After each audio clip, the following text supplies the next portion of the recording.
ആതുരപൂർണ പ്രശോഭിതം ഈ ജീവിതം, ആർദ്രമാം ദൈവസ്നേഹം നിറയും പൂവനം. ആതുരപൂർണ പ്രശോഭിതം ഈ ജീവിതം, ആർദ്രമാം ദൈവസ്നേഹം നിറയും പൂവനം. സ്നേഹദീപനാളമായി വിളങ്ങും ധന്യജീവിതം.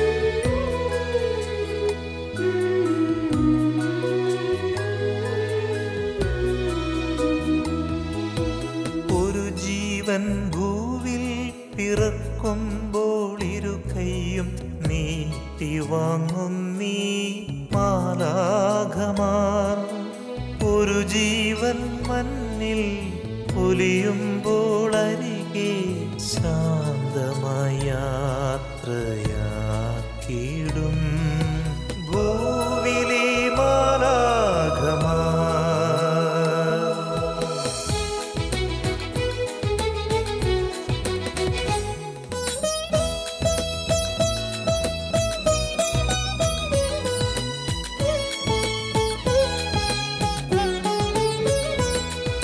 സ്വന്ത വേദനയതെല്ലാം മറന്ന് സോദരർക്കായി നീക്കി വച്ചിടും ജീവിതം. നൊന്തു നീറുന്ന ജീവിതങ്ങളെ കണ്ണീർ തുടച്ചു നൽകിടുന്നിവർ സാന്ത്വനം.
തന്നിരുളിൽ കാരുണ്യത്താരങ്ങളായി ലോകം മുഴുവൻ ദീപ്തി പരത്താൻ പോകാം, യേശുവിൻ സാക്ഷ്യം നൽകാം.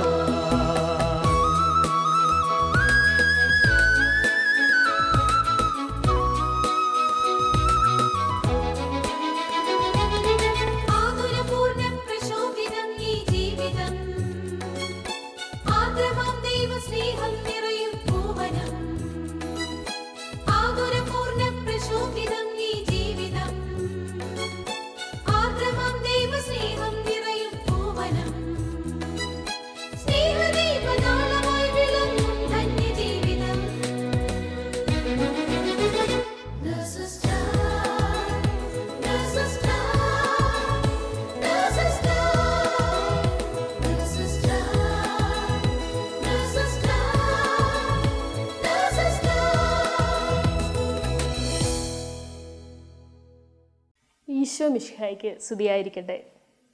നമ്മുടെ രക്ഷാശിലയായ ദൈവത്തിൻ്റെ വചനത്തെ പങ്കുവെക്കുന്ന ഇന്നത്തെ നേഴ്സസ് ടൈം എപ്പിസോഡിലേക്ക് ഏവരെയും സ്വാഗതം ചെയ്യുന്നു. ദൈവമേ, നീ ഉണ്ടെങ്കിൽ നിന്നെ അറിയാൻ എന്നെ അനുവദിക്കുക എന്ന് വിചിത്രമായ പ്രാർത്ഥനയോടുകൂടി 28-ാം വയസ്സിൽ ദേവാലയത്തേക്ക് പോകാൻ ആരംഭിച്ച വ്യക്തിയായിരുന്നു വിശുദ്ധനായ ചാൾസ് ഡി ഫുക്കോ. എന്നാൽ പതിയെ പതിയെ ദൈവസ്വരം തിരിച്ചറിഞ്ഞ് ദൈവിക ആനന്ദത്തിൽ ലയിച്ചപ്പോൾ അദ്ദേഹം ഇപ്രകാരം പറയുകയുണ്ടായി: ദൈവത്തിനു വേണ്ടിയല്ലാതെ മറ്റൊന്നിനും വേണ്ടി ജീവിക്കാൻ തനിക്കാവില്ലെന്ന് താൻ തിരിച്ചറിഞ്ഞുവെന്ന്. പ്രിയമുള്ളവരെ, കുവൈറ്റിലെ പ്രകാശ് കാഞ്ഞിരത്തിങ്കൽ അച്ഛനിലൂടെ ദൈവവചനത്തെ കാതോർക്കുന്ന നമ്മിലും ലോകമെമ്പാടുമുള്ള എല്ലാ നഴ്സുമാരുടെ ഹൃദയത്തിലും ദൈവത്തിനു വേണ്ടി ജീവിക്കാനുള്ള അതിയായ ആഗ്രഹം ലഭിക്കാനായി നമുക്ക് പ്രാർത്ഥിക്കാം.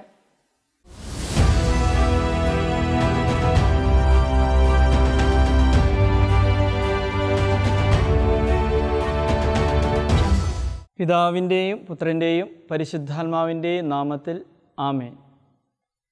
പ്രിയ സഹോദരീ സഹോദരന്മാരെ, ലൂക്കായുടെ സുവിശേഷം 10-ാം അധ്യായത്തിൽ ഒരു നിയമജ്ഞൻ ഈശോയോട് ചോദിക്കുന്നുണ്ട്, ആരാണ് എൻ്റെ അയൽക്കാരനെന്ന്. ഈ ചോദ്യത്തിന് ഉത്തരമായിട്ട് ഈശോ നല്ല സമറിയാക്കാരൻ്റെ ഉപമ അദ്ദേഹത്തോട് പറഞ്ഞിട്ട് ചോദിച്ചു, ആരാണ് ഈ 3 പേരിൽ അയൽക്കാരനായി വർത്തിച്ചത്?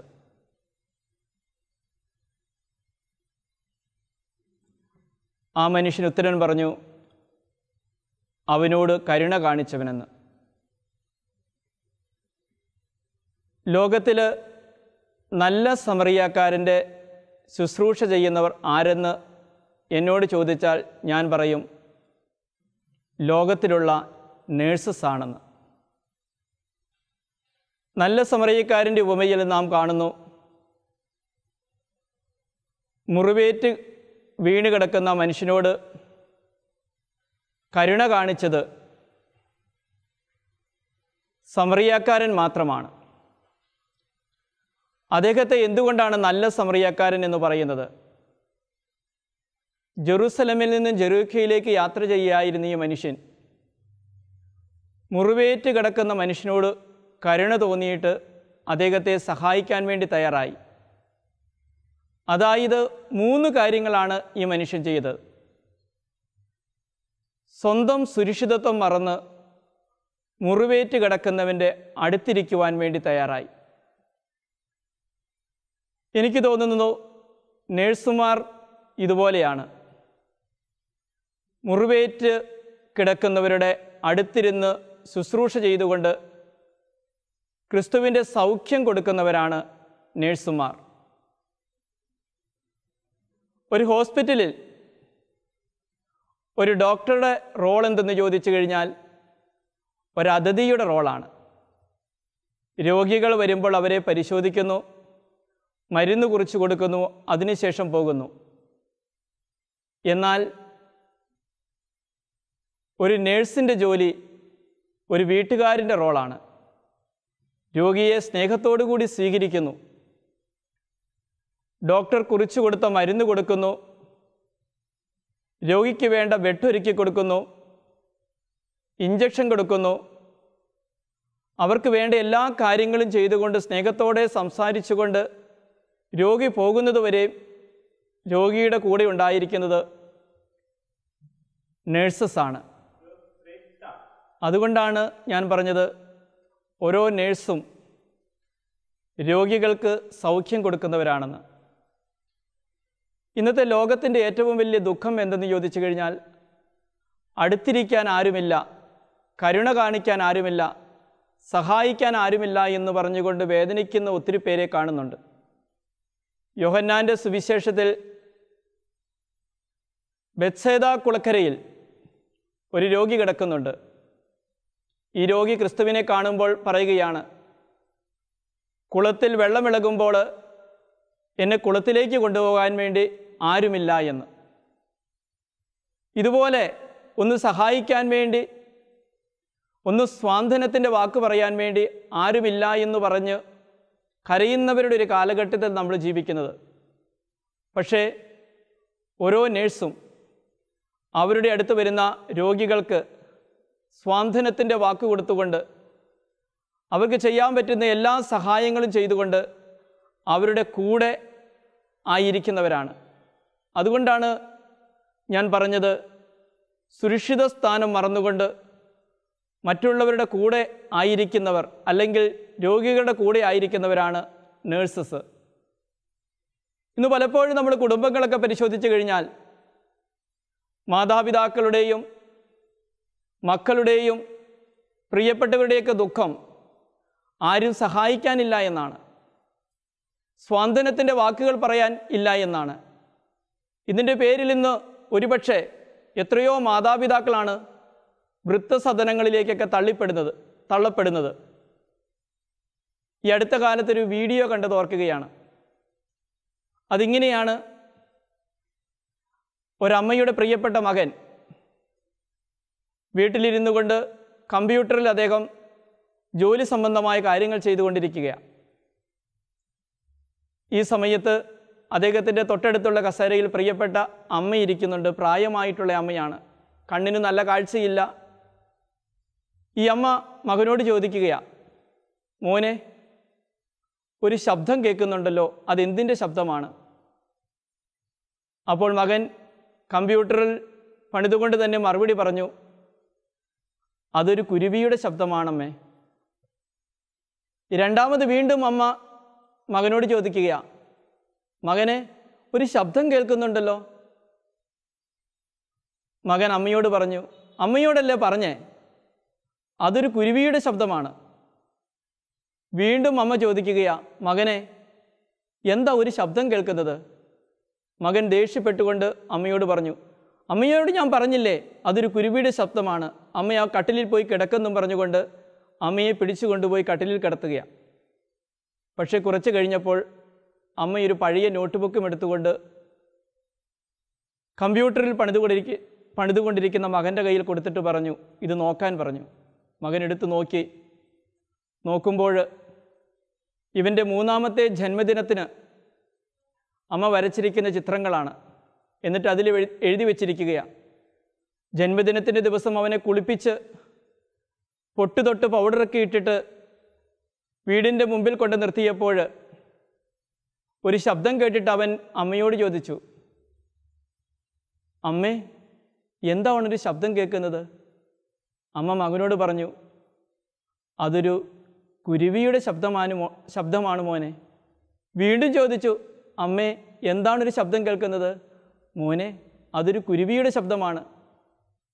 വീണ്ടും മോൻ അമ്മയോട് ചോദിക്കുക, അമ്മേ, എന്താണൊരു ശബ്ദം കേൾക്കുന്നത്? അതൊരു കുരുവിയുടെ ശബ്ദമാണ്. ഈ മോനൊരു 34 പ്രാവശ്യം അമ്മയോട്, അമ്മേ, അതെന്താണ് ശബ്ദം കേൾക്കുന്നത്? അത് കുരുവിയുടെ ശബ്ദമാണ്. അമ്മയെ ഒരു ശബ്ദം കേൾക്കുന്നുണ്ട്, അത് കുരുവിയുടെ ശബ്ദമാണെന്ന് 34 പ്രാവശ്യവും സ്നേഹത്തോടു കൂടി ഈ കുഞ്ഞിനോട് മറുപടി പറഞ്ഞു. ഇത് കേട്ട് കഴിഞ്ഞിട്ട് ഈ കുഞ്ഞ് അമ്മയുടെ നെറ്റിയിലൊരു ഉമ്മ കൊടുക്കുകയാണ്. ഇത് വായിച്ച ഈ പ്രിയപ്പെട്ട മകൻ പ്രിയപ്പെട്ട അമ്മയെ കെട്ടിപ്പിടിച്ചിട്ട് അമ്മയുടെ നെറ്റിയിൽ ഒരു ചുംബനം കൊടുത്തിട്ട് പറഞ്ഞു, അമ്മയെ ക്ഷമിക്കണം. പ്രിയപ്പെട്ടവരെ, ഇന്ന് നമ്മുടെ കാലഘട്ടത്തിൻ്റെ ഏറ്റവും വലിയ ദുരന്തം ഇതാണ്. പ്രിയപ്പെട്ട മാതാപിതാക്കളെ, രോഗികളായിട്ടുള്ളവരെ കേൾക്കാൻ, അവരോട് കൂടെ ആയിരിക്കുവാൻ സമയമില്ല എന്നുള്ളത്. എന്നാൽ നല്ല സമറിയക്കാരനിൽ നമ്മൾ കാണുന്നത്, അദ്ദേഹം നല്ല സമറിയക്കാരനായത് വീണ് കിടക്കുന്ന ആ മനുഷ്യനോട് അലിവ് കാണിച്ചുകൊണ്ട് തൻ്റെ സുരക്ഷിതത്വം മറന്നുകൊണ്ട് ആ മനുഷ്യൻ്റെ കൂടെ ആയിരിക്കുവാൻ വേണ്ടി ശ്രദ്ധിച്ചു. ഓരോ നേഴ്സും ഇത് തന്നെയാണ് ചെയ്യുന്നത്. തങ്ങളുടെ അടുത്ത് വരുന്ന രോഗികളുടെ കൂടെ ആയിരുന്നുകൊണ്ട് അവർക്ക് ശുശ്രൂഷ ചെയ്തുകൊണ്ട് അവരെ സൗഖ്യത്തിൻ്റെ അനുഭവത്തിലേക്ക് കൊണ്ടുവരുന്നു. രണ്ടാമതായിട്ട് ഈ സമറിയക്കാരൻ്റെ, നല്ല സമറിയക്കാരൻ എന്ന് പറയുന്നത്, അദ്ദേഹം സ്നേഹം കൊടുക്കുവാൻ വേണ്ടി തയ്യാറായി. സ്നേഹം കൊടുക്കുവാൻ തയ്യാറായി എന്ന് പറയുമ്പോൾ, മുറിവേറ്റ് കിടക്കുന്ന മനുഷ്യൻ്റെ അടുത്ത് ചെന്നിരുന്നു കഴിഞ്ഞപ്പോൾ മുറിവിൻ്റെ ആഴം കണ്ടു. എണ്ണയും വീഞ്ഞും വെച്ച് കെട്ടി ചെയ്യേണ്ട ശുശ്രൂഷകളെല്ലാം ചെയ്തിട്ട് പറഞ്ഞു, ഇനി എന്തെങ്കിലും ആവശ്യമായിട്ട് വരുവാണെങ്കിൽ ഞാൻ തിരിച്ചു വരുമ്പോൾ തന്നുകൊള്ളാമെന്ന്. ഈ നേഴ്സുമാരും ഞാൻ വിചാരിക്കുന്നത് ഇതുപോലെ മുറിവുകൾ വെച്ച് കെട്ടുന്നവരാണ്. തങ്ങളുടെ അടുത്ത് വരുന്ന രോഗികൾ ആരാണെന്ന് അവർ നോക്കുന്നില്ല. ഒരുപക്ഷെ വേറെ രാജ്യത്തിൽപ്പെട്ടവരായിരിക്കാം, വേറെ ഭാഷ സംസാരിക്കുന്നവരായിരിക്കാം, ഒരുപക്ഷെ അവരോട് പരുഷമായിട്ടോ മോശമായിട്ടോ പെരുമാറുന്നവരാണെങ്കിലും അതൊന്നും പരിഗണിക്കാതെ സ്നേഹത്തോടുകൂടി അവർക്ക് മരുന്ന് കൊടുക്കുകയും അവർക്ക് വേണ്ട എല്ലാ ശുശ്രൂഷകളും ഈ നേഴ്സുമാർ ചെയ്യുന്നുണ്ട്. ഇന്നത്തെ ലോകത്തിൻ്റെ ഏറ്റവും വലിയ വേദനയും ഇതാണ്. മറ്റുള്ളവർ സ്നേഹിക്കുന്നില്ല എന്ന് ദുഃഖം പേറിക്കൊണ്ട് നടക്കുന്നവർ, ഒന്ന് പരിഗണിക്കുന്നില്ല, സ്നേഹത്തോടുകൂടി ഒരു വാക്ക് ലഭിക്കുന്നില്ല എന്ന് പറയുന്ന എത്രയോ പേരെയാണ് കാണുന്നത്. കേരളത്തിലായിരുന്നപ്പോൾ ഒരു നേഴ്സ് പറഞ്ഞത് ഓർക്കുകയാണ്. ഒരു കുട്ടിയെ പനി വിട്ടുമാറാത്ത പനി കാരണം ഹോസ്പിറ്റലിൽ കൊണ്ടുവരികയാണ്. ഇവരുമായിട്ട് സംസാരിച്ച് കഴിഞ്ഞപ്പോൾ മനസ്സിലായി ഈ കുട്ടിയുടെ മാതാപിതാക്കൾ 20 വർഷമായിട്ട് അമേരിക്കയിലായിരുന്നു. അമേരിക്കയിൽ 20 വർഷമായിരുന്ന ഈ മാതാപിതാക്കൾ കുട്ടിയെ 1-ാം ക്ലാസ്സിലേക്ക് കേരളത്തിലെ ഏറ്റവും നല്ല സ്കൂളിൽ ചേർത്തു. എല്ലാവിധ സുഖ സൗകര്യങ്ങളുമുള്ള ഹോസ്റ്റല്. എല്ലാ വർഷവും കുട്ടിയെ വന്ന് കാണുന്നു, സമ്മാനങ്ങൾ കൊടുക്കുന്നു, വസ്ത്രങ്ങൾ മേടിച്ചു കൊടുക്കുന്നു. 7-ാം ക്ലാസ് കഴിഞ്ഞപ്പോൾ അവർ മനോഹരമായൊരു വീട് പണിത് ഈ വീട്ടിൽ കുഞ്ഞിനോടൊപ്പം സുഖമായി ജീവിക്കുന്നതിന് വേണ്ടി നാട്ടിലേക്ക് തിരിച്ചു വന്നതാണ്. പക്ഷേ കുഞ്ഞിന് അപ്പനെയും അമ്മയെയും വേണ്ട. നിങ്ങളോട് എനിക്ക് സംസാരിക്കാൻ ഇഷ്ടമല്ല, നിങ്ങളെന്നെ സ്പർശിക്കരുത്, നിങ്ങളുടെ സ്നേഹം എനിക്ക് വേണ്ടെന്ന് പറയുക. പ്രിയപ്പെട്ട അമ്മ കുഞ്ഞിൻ്റെ അടുത്ത് ചെന്ന് പറഞ്ഞു, മോനെ നിനക്ക് വേണ്ടിയല്ലേ ഞങ്ങൾ അധ്വാനിച്ചത്. അപ്പോൾ പറഞ്ഞു, നിങ്ങളുടെ സ്നേഹം പ്രതീക്ഷിച്ചിരുന്നൊരു കാലഘട്ടമുണ്ട്, അന്ന് നിങ്ങളെന്നെ സ്നേഹിച്ചില്ല. എനിക്ക് നിങ്ങളുടെ സ്നേഹം ആവശ്യമില്ല. കുഞ്ഞുങ്ങളെ നോക്കാൻ സാധിക്കില്ലായിരുന്നെങ്കിൽ അവർക്ക് ജന്മം കൊടുക്കരുതേ എന്ന് ആ അമ്മയുടെ മുഖത്ത് നോക്കി പറഞ്ഞു എന്ന് ഈ അമ്മ ഈ നേഴ്സിനോട് പറയുകയാണ്. ഈ കുഞ്ഞ് ഒരു തരത്തിലും അപ്പനും അമ്മയും കൂടെ നിൽക്കാൻ സമ്മതിക്കുന്നില്ല. അവർ വേറെ ഹോട്ടലിൽ പോയി റൂം എടുത്ത് ഒരാഴ്ച ഈ കുഞ്ഞിനെ ശുശ്രൂഷിച്ചു, മരുന്ന് കൊടുത്തു, അവനെ സൗഖ്യത്തിൻ്റെ അനുഭവത്തിലേക്ക് കൊണ്ടുവന്നു. ഈ നേഴ്സ് ഈ കുഞ്ഞിനോട് അമ്മയുടെ സ്നേഹത്തെക്കുറിച്ച് പറഞ്ഞു. നിനക്ക് വേണ്ടിയാണ് ഈ അമ്മയും അപ്പനും അമേരിക്കയിൽ പോയി അധ്വാനിച്ചത്. അവർക്ക് നിന്നോട് സ്നേഹമുള്ളത് കൊണ്ട് അവരുടെ ജോലി വേണ്ടെന്ന് വെച്ച് ഇവിടെ വന്നതെന്നൊക്കെ പറഞ്ഞ് സ്നേഹത്തോടുകൂടി പരിചരിച്ച് സംരക്ഷിച്ച് നല്ല വാക്കുകൾ പറഞ്ഞു കൊടുത്ത് ഈ കുഞ്ഞിനേക്കൊരു മാനസാന്തരമുണ്ടാക്കി സ്നേഹത്തോടുകൂടി അമ്മയുടെ കൂടെ മാതാപിതാക്കളുടെ കൂടെ പറഞ്ഞു വിട്ടുവെന്ന് ഈ നേഴ്സ് പറഞ്ഞത് ഓർക്കുകയാണ്. പ്രിയപ്പെട്ടവരെ, ഇന്ന് ഏറ്റവും വലിയ വേദന അതുകൊണ്ടാണ്. സ്നേഹം ലഭിക്കുന്നില്ല, പരിഗണിക്കുന്നില്ല. അപ്പം അങ്ങനെയുള്ളൊരു കാലഘട്ടത്തിൽ ഞാൻ വിചാരിക്കുന്ന ഓരോ നേഴ്സും അവരുടെ അടുത്ത് വരുന്നവർക്ക് അടുത്തിരുന്നു കൊണ്ട് സ്നേഹം കൊടുക്കുന്നവരാണ്. മൂന്നാമതായിട്ട് ഈ സമറിയാക്കാരന് നമ്മൾ നല്ല സമറിയാക്കാരൻ എന്ന് പറയുന്നത് അദ്ദേഹം തൻ്റെ ആരോഗ്യവും സമയവും മുറിവേറ്റ് കിടക്കുന്ന മനുഷ്യന് വേണ്ടി ചെലവഴിക്കാൻ വേണ്ടി തയ്യാറായി.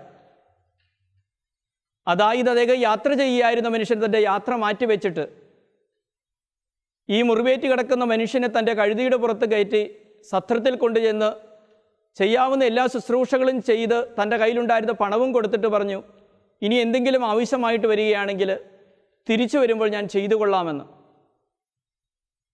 ഓരോ നേഴ്സസും അവരുടെ ശുശ്രൂഷകൾ നമ്മൾ പരിശോധിക്കുകയാണെങ്കിൽ അവരുടെ ആരോഗ്യവും സമയവും അവർ രോഗികൾക്ക് വേണ്ടി കൊടുക്കുന്നവരാണ്. ഒരു നേഴ്സിൻ്റെ ജീവിതം ആരംഭിക്കുന്ന പ്രഭാതത്തിൽ തുടങ്ങിക്കഴിഞ്ഞാൽ വൈകുന്നേരം വരെയാണ്. ഒരു ദിവസം 24 മണിക്കൂറുണ്ടെങ്കിൽ 8 മണിക്കൂർ 10 മണിക്കൂർ അവർ രോഗികളോടുകൂടെ ആയിരിക്കും. അതിനുശേഷം അവർ വീട്ടിൽ വന്നു കഴിഞ്ഞാൽ വീട്ടിലെ കാര്യങ്ങളെല്ലാം ചെയ്യണം, കുടുംബത്തിൻ്റെ ഉത്തരവാദിത്തങ്ങൾ നിറവേറ്റണം, മക്കളെ പഠിപ്പിക്കണം, അവർക്ക് ഭക്ഷണം ഒരുക്കണം, അവരുടെ വസ്ത്രങ്ങൾ അലക്കണം, തേച്ച് കൊടുക്കണം, സ്കൂളിലേക്ക് പറഞ്ഞു വിടണം, വീട്ടിലെ മറ്റ് ക്രമീകരണങ്ങളെല്ലാം നടത്തണം. എനിക്ക് തോന്നുന്നത് സാധാരണ ജോലി ചെയ്യുന്നവർ 8 മണിക്കൂർ ജോലി ചെയ്യുന്നുണ്ടെങ്കിൽ ഒരു നേഴ്സ് 16 മണിക്കൂർ ജോലി ചെയ്യുന്നുണ്ട്. കാരണം അവരുടെ സമയവും ആരോഗ്യവും ബുദ്ധിയും ശക്തിയുമെല്ലാം രോഗിക്ക് വേണ്ടിയാണ്, ഹോസ്പിറ്റലിന് വേണ്ടി വ്യയം ചെയ്യുന്നവരാണ്. അതുകൊണ്ടാണ് നേഴ്സുമാരെ നമ്മൾ ഏറ്റവും അധികം ബഹുമാനിക്കുന്നത്. കാരണം അവരുടെ സൗഖ്യത്തിൻ്റെ കരങ്ങളിലൂടെ എത്രയോ പേർക്കാണ് സൗഖ്യം കിട്ടിയിരിക്കുന്നത്. കവികൾ അമ്മമാരെക്കുറിച്ച് പറഞ്ഞിരിക്കുന്നത് ദൈവത്തിന് എല്ലായിടത്തും ചെല്ലാൻ സാധിക്കാത്തത് കൊണ്ട് അമ്മമാരെ സൃഷ്ടിച്ചുവെന്നാണ്. ഇത് മറ്റൊരു വാക്കിൽ പറയുകയാണെങ്കിൽ ദൈവത്തിന് സൗഖ്യത്തിൻ്റെ ശുശ്രൂഷയുമായിട്ട് എല്ലായിടത്തും ചെല്ലാൻ സാധിക്കാത്തത് കൊണ്ട് നേഴ്സുമാർക്ക് രൂപം കൊടുത്തുവെന്നാണ്. അതുകൊണ്ടാണ് അവരെ നമ്മൾ മാലാഖമാരെന്ന് പറയുന്നത്. എൻ്റെ പ്രാർത്ഥന ഇതാണ്, അവരണിഞ്ഞിരിക്കുന്ന ഈ വെള്ളവസ്ത്രത്തിൽ കറപുരുളാതെ സൂക്ഷിക്കാനുള്ള കൃപ അവർക്ക് നൽകണമേ എന്നാണ്. ഓരോ നേഴ്സും അവർ ചെയ്യുന്ന ശുശ്രൂഷയുടെ മഹത്വം മനസ്സിലാക്കി കഴിഞ്ഞാൽ അവർ നസ്രായിൻ്റെ ശുശ്രൂഷ തന്നെയാണ് കൊടുക്കുന്നത്, സൗഖ്യം കൊടുക്കുന്നതെന്ന് മനസ്സിലാക്കി കഴിഞ്ഞാൽ ആ ജോലിയോട് ഏറ്റവും അധികം ആത്മാർത്ഥതയും വിശ്വസ്തതയും പുലർത്തിക്കൊണ്ട് ജീവിക്കുമെന്ന് ഞാൻ വിചാരിക്കുന്നത്. എല്ലാ നഴ്സുമാരെയും നന്ദിയോടുകൂടി ഓർക്കുകയാണ്. അവർ ആയിരിക്കുന്ന ശുശ്രൂഷയോട് 100% വിശ്വസ്തത പുലർത്തിക്കൊണ്ട് ജീവിക്കാൻ സാധിക്കട്ടെ എന്ന് പ്രാർത്ഥിക്കുകയാണ്. നമ്മൾ കേട്ട വചനങ്ങൾ ഒരിക്കൽ കൂടി നമ്മുടെ ഹൃദയങ്ങളിലേക്ക് കൊണ്ടുവരാം. സമറിയാക്കാരനെ നല്ല സമറിയാക്കാരനായി കരുതിയത് അദ്ദേഹം തൻ്റെ സുരക്ഷിതത്വം ഒഴിവാക്കി മുറിവേറ്റ് കിടക്കുന്ന മനുഷ്യൻ്റെ അടുത്ത് ആയിരിക്കുവാൻ വേണ്ടി പരിശ്രമിച്ചു. നേഴ്സസ് നല്ല സമറിയാക്കാരൻ്റെ ശുശ്രൂഷയാണെന്ന് പറയുന്നത് അതുകൊണ്ടാണ്. തങ്ങളുടെ സുരക്ഷിതത്വം മറന്നുകൊണ്ട് രോഗികളുടെ കൂടെ എപ്പോഴും ആയിരിക്കുന്നവരാണ് നേഴ്സുമാർ. രണ്ടാമതായിട്ട് ആ സമറിയാക്കാരനെ നല്ല സമറിയാക്കാരനായിട്ട് പറയുന്നത് അദ്ദേഹം സ്നേഹം കൊടുക്കാൻ വേണ്ടി തയ്യാറായി. രോഗിയുടെ അടുത്ത് വന്നിരുന്നപ്പോൾ മുറിവിൻ്റെ ആഴം കണ്ട് സ്നേഹത്തോടുകൂടി ശുശ്രൂഷിച്ചു. ഓരോ നേഴ്സും തങ്ങളെ ഏൽപ്പിക്കുന്ന രോഗിയുടെ അടുത്ത് വന്നുകൊണ്ട് സ്നേഹത്തോടുകൂടി ശുശ്രൂഷിച്ചുകൊണ്ട് അവർക്ക് സൗഖ്യം കൊടുക്കുന്നവരാണ്. മൂന്നാമതായിട്ട് സമറിയാക്കാരനെ നല്ല സമറിയാക്കാരനായിട്ട് കരുതുന്നത് അദ്ദേഹം തൻ്റെ ആരോഗ്യവും സമയവും മുറിവേറ്റ് കിടക്കുന്ന മനുഷ്യന് വേണ്ടി ചെലവഴിച്ചു. ഓരോ നേഴ്സും തങ്ങളുടെ ആരോഗ്യവും സമയവും തങ്ങളുടെ അടുത്ത് വരുന്ന രോഗികൾക്ക് വേണ്ടി ചെലവഴിക്കുന്നവരാണ്. ഒരു നിമിഷം നമുക്ക് പ്രാർത്ഥിക്കാം. ലോകത്തിൽ അങ്ങോളം ഇങ്ങോളം ശുശ്രൂഷ ചെയ്യുന്ന 2 കോടിയിൽ പരം നേഴ്സസിനെ ദൈവമേ അങ്ങയുടെ സന്നിധിയിലേക്ക് സമർപ്പിക്കുകയാണ്. അവർ ചെയ്യുന്ന ശുശ്രൂഷകളോട് വിശ്വസ്തത പുലർത്താനുള്ള കൃപ നൽകണമേ. അവരായിരിക്കുന്ന അവസ്ഥകളിൽ അവർക്ക് ലഭിച്ചിരിക്കുന്ന രോഗികളോട് 100% ആത്മാർത്ഥത പുലർത്തിക്കൊണ്ട് തമ്പുരാൻ്റെ സൗഖ്യം കൊടുക്കുവാൻ അവരെ അനുഗ്രഹിക്കണമേ. അവരണിഞ്ഞിരിക്കുന്ന വെള്ളവസ്ത്രത്തിൽ ഒരിക്കലും കറപുരുളാതെ ഇതൊരു ദൈവവിളിയാണെന്നുള്ള ബോധ്യത്തോടു കൂടി ആ ദൈവവിളിയോട് വിശ്വസ്ത പുലർത്താനുള്ള എല്ലാവിധ കൃപകളും അനുഗ്രഹങ്ങളും ചൊരിയണമേ. നിത്യം പിതാവും പുത്രനും പരിശുദ്ധാത്മാവുമായ സർവേശ്വര ആമേൻ.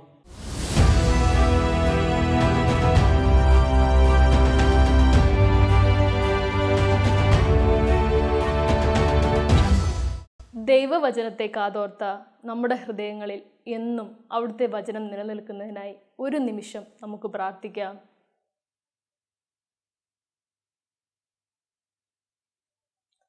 അതോടൊപ്പം നല്ല സമറിയാക്കാരൻ്റെ ഉപമയിലൂടെ ഒരു നേഴ്സിൻ്റെ വിളിയെക്കുറിച്ചും ഉത്തരവാദിത്വത്തെക്കുറിച്ചും വളരെ മനോഹരമായി പറഞ്ഞു തന്ന ബഹുമാനപ്പെട്ട പ്രകാശച്ചനെ ഓർത്ത് നമുക്ക് അവിടത്തോട് നന്ദി പറയാം.